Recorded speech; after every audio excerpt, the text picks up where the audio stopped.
What's up, YouTube? It is your boy JB, and we are here today with the review for Life After Lockup Season 3, Episode 26. And the episode was titled Downward Spirals, you guys. So, you guys, without further ado, let's go ahead and jump into the episode review, shall we? Alright, you guys, so the episode. Let's start up with Michael and Sarah. So, you guys remember in the last episode that we saw Michael and Sarah, Malcolm had left Sarah's house for that weekend and Michael pulls up. So Sarah and Michael, they're outside talking. And, Sarah is talking about how she wants Malcolm to be okay with with Michael. I would understand that a little bit more if there wasn't something like Sarah and Michael like this merry-go-round that they're on. So I would be more understanding if it was just strictly a mother and a father co-parenting with one another, but that's not what this is. Actually, this is a husband and a wife. They're still legally married. I wonder, does Malcolm know that they're still technically legally married, but whatever. So she also tells Michael that, she wants Michael to be around the girls. I think anybody would want Michael to be around his girls, but the question is, does Michael really, truly want to be around his girls? So then, Michael telling Sarah that he's been stressed out. She's like, why you stressed out, Michael? And, he's telling her that, the situation with Maria, old ass Maria, the situation with her was a volatile one. He said she pulled over in traffic and started screaming and yelling at him. The cops got involved multiple times. And I'm like, but you stayed with her. You even came to New York with her. Like, I could see it from the beginning that there was something, that old lady was off. But Michael wanted to, I think that's, there's a lot of bullshit with Michael and Sarah. And the fact that Sarah sat there and ate that shit up, I'm like, you are really, really gullible to believe this shit that he's saying. Do I believe that Maria was violent? Yes. But Michael stayed in that situation far too long. After the first time the cops were called, you should have left. Because you said cops were called more than once. So, miss me with the bullshit. So then we later see Sarah. So Sarah took the girls down to the hotel room where Michael is. And, they're talking. And she asked Michael, like, how long are you going to be here? So Michael was like, well, I might be here about a week or two, just to clear my head and things like that. So Sarah's like, okay, well, why don't you come over to the house with me and the girls? It'll be good for the girls, and it'll also be good for me. And it's like, okay, yeah. But then, he starts talking about how he's been there for those girls. And I'm just looking like, since when? When have you been there for your kids? Like, Sarah gave birth twice to those kids in the hospital, and you were not around. When you did get out of jail the second time, you were in Texas with Megan. You were here in Fort Worth with Megan. You were in Miami with old ass Maria. So when have you ever really just truly had time for your kids? So then they get into an argument with each other. Now, at one point I noticed Sarah had, baby, I think her name is Rain, in her arms. And then she put the baby in the bed, and the baby was playing with, the remote. She even had it in her mouth. Now, that was nasty. All the hands that have been on that thing, no. So then, like I said, they were arguing. And I'm like, damn, in front of the kids. And she told Michael he ain't shit, which, hey, that is one thing that we can't agree on. So, she leaves Michael, and she leaves him in the room, but she left the baby. I'm like, wait a minute, why did you leave the baby but take little Aviana with you? Take both of your kids with you. Shit don't make sense to me. But let's move on, you guys. Alright, you guys, next let's talk about Lindsay. There is literally something wrong with that girl. Besides the obvious. And the obvious is she's on drugs. Because it's all that tweaking she doing. Like, damn. Lay off the crack, lay off the meth, whatever you want, lay off of it. So she's talking to her mom about Scott and the fact that Scott said that Terabelle can't come. Okay, let it go. Like, she really feeling herself. Like, that is your girlfriend, and you want your boyfriend to allow her to live. Okay, yeah, Lindsay, calm the fuck down with your tweaking ass. So then her mom was like, well, how about you and Miley Grace come and stay with me? She's like, your house is small. I'm like, well, at least it's a house. At least it's somewhere for you to lay your fucking head. Because, I mean, if Scott were to put you out, what you gonna do? You ain't got a job. You ain't got money. So you would be fucked. However, you would be fucked, and you would have to go to what, that small house. And her mom was like, well, I do have an air mattress. Like, at least you got somewhere to lay your goddamn head. Like, the fuck? Um, Now, it was funny when she called him a fat-lipped liar. Died laughing at that. So she's also, her mom did leave, and she's like, well, why do I have to give up the house? Let me think about, why do you have to give up the house?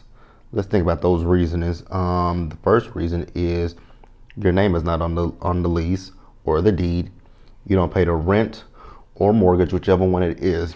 So you don't pay a bill. You don't have the right to say what goes on here. So unless I'm missing something, unless Lindsay is paying some kind of a bill, unless she's paying, the light bill, the water bill, the gas bill, the rent, mortgage, whatever, the homeowner's insurance. Unless you paying some of that shit, then yes, you got a right to say that you don't have to do. You have rights, but unless you not, and but without that stuff, shut the fuck up. That's all I gotta say. Let us move on, you guys. All right, you guys. Next, let's talk about Kweilyn, and Chevelle and her gums. So, Kweilyn, he's talking to Niecy on the phone. That's his sister, y'all. Y'all know I can't pronounce her name, so she's Niecy, and the other one is Nandria, Nan, whatever. I'm gonna call him Niecy. So Niecy, he's on the phone with Niecy, the baby, and he's telling Niecy that he's thinking about Chevelle, and the fact that Chevelle is getting ready to go out to Branson, and he wants to go, try to win his family back, and she's like, yo, family. And now I'm going to agree with her on this one. Now, she was wrong for saying your disposable family, but I will agree with her that is not your, I get where he's coming. No, I don't get where he's coming from. That's not your family. I get that you, in your warped way, love Chevelle and her daughter. That's cool, but that's not your family. But okay, I'm gonna let him rock with it. I'm gonna let him have it. That's his family in his brain. So then we see Chevelle and her gums with Maila. And Maila keeps asking about daddy. And I'm sorry, but every time I hear that little girl call Kweilyn her daddy, it just doesn't sit right with me. It does not sit right with me.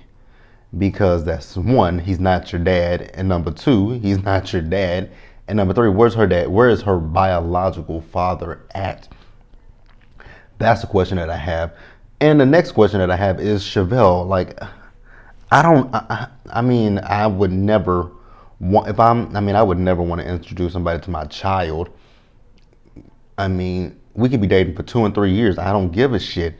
Unless I know that this is something that's going to be, long term, then I'm not introducing you to my kids. Again, I don't care if it's been 3 years, unless we're getting married or something like that. Or unless it's like serious, I'm not introducing you to my kid. Like, I'm not. And my child is not going to call you daddy. Like, Chevelle should literally correct that. And then she's talking about, mommy and daddy might not, oh God, it just bothers me when she even say it myself. She's talking about mommy and daddy might not be together, but we still love you. I'm like, he is not daddy. God, you really need to take a good, long, hard look at yourself.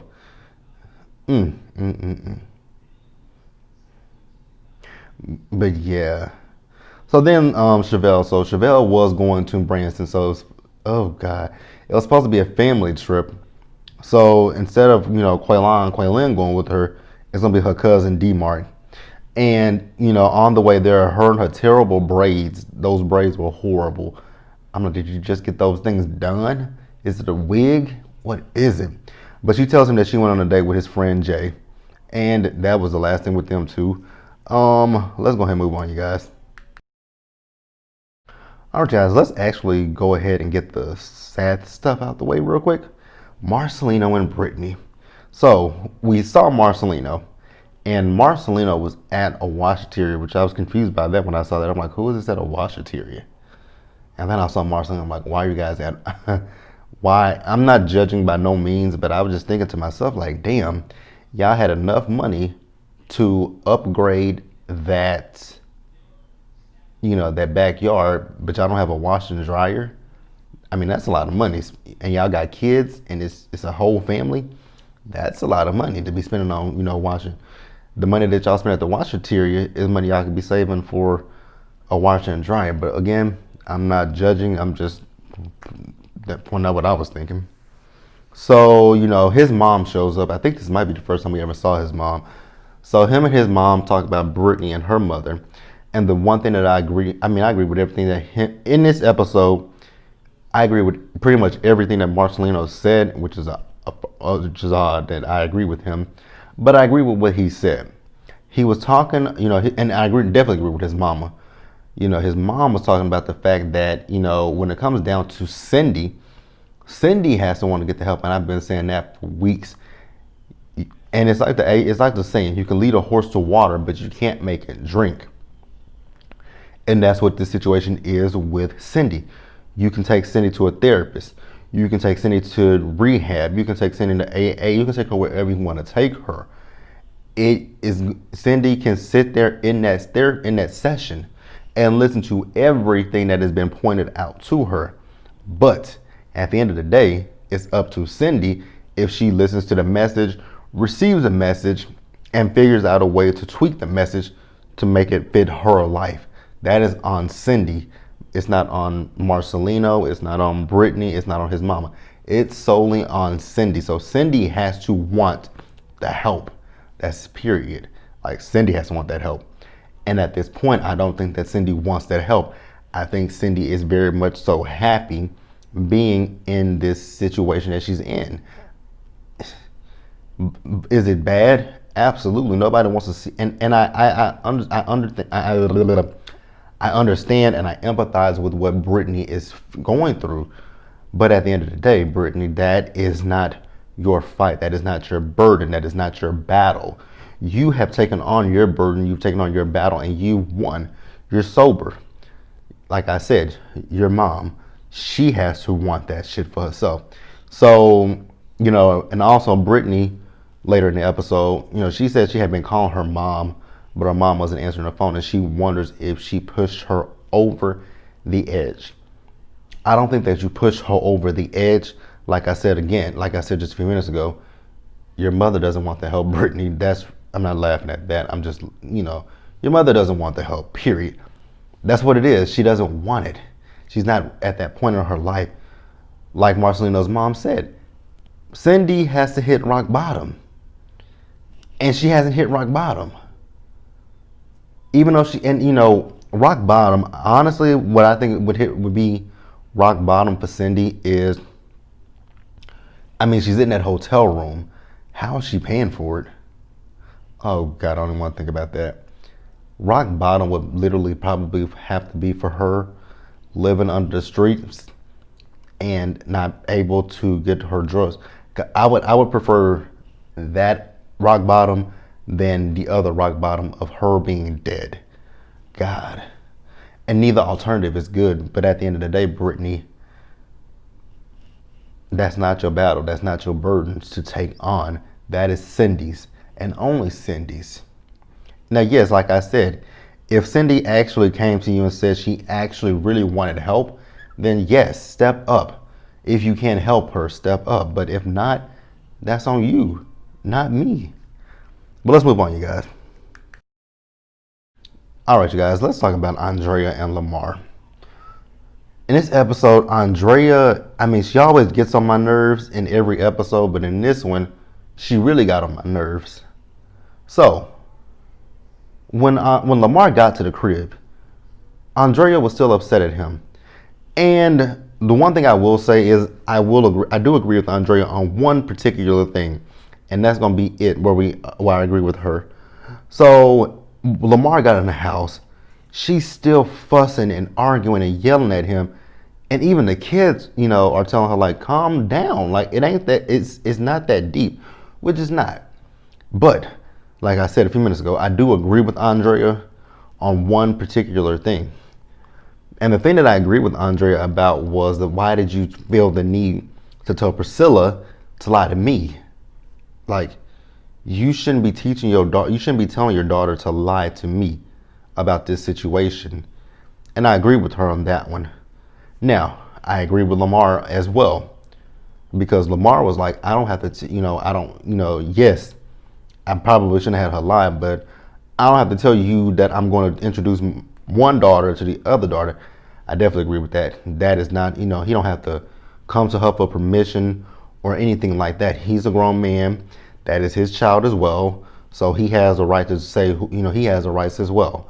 So he didn't have to go to her to say, hey, is it okay if I take Priscilla to meet, what's the daughter's name? Shantae. So yeah, he didn't have to come to her to say, can I take Priscilla to meet her sister Shantae? That's something he didn't have to do. But he could have, at least come to you and said, hey, Andrea, so, when you asked what they were going to do for the day, he could have said, hey, me and Priscilla, we're going to go down to the boardwalk and we're going to meet Shantae. Now, if she flipped out and said, that's not happening, at that point, he could have said, you can't tell me what I can and cannot do. This is my child just as much as she is yours. So if I want her to meet her sister, that's what the hell is going to happen. And if you don't like it, oh the fuck well. So I agree with him and her about that situation. So while Lamar was outside talking to the producers, Lamar actually was saying to the producers that he understood why she was upset. He understood her.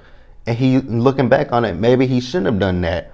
But he's also talking about the fact that she came in all on that bullshit, and she overheard him, and she go outside and she's still with the rah bullshit.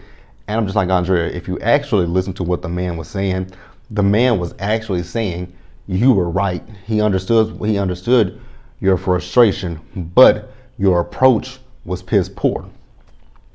So she just, with all that rah shit, she in the house taking the photos down. She telling Tennyson and Nala them not to let him in the house. I'm just like, she does too much for me. Like, she's doing all this, but what you need to worry about is that big ass bald spot that is in your fucking head. Like, I don't know why she's on camera. I mean, damn.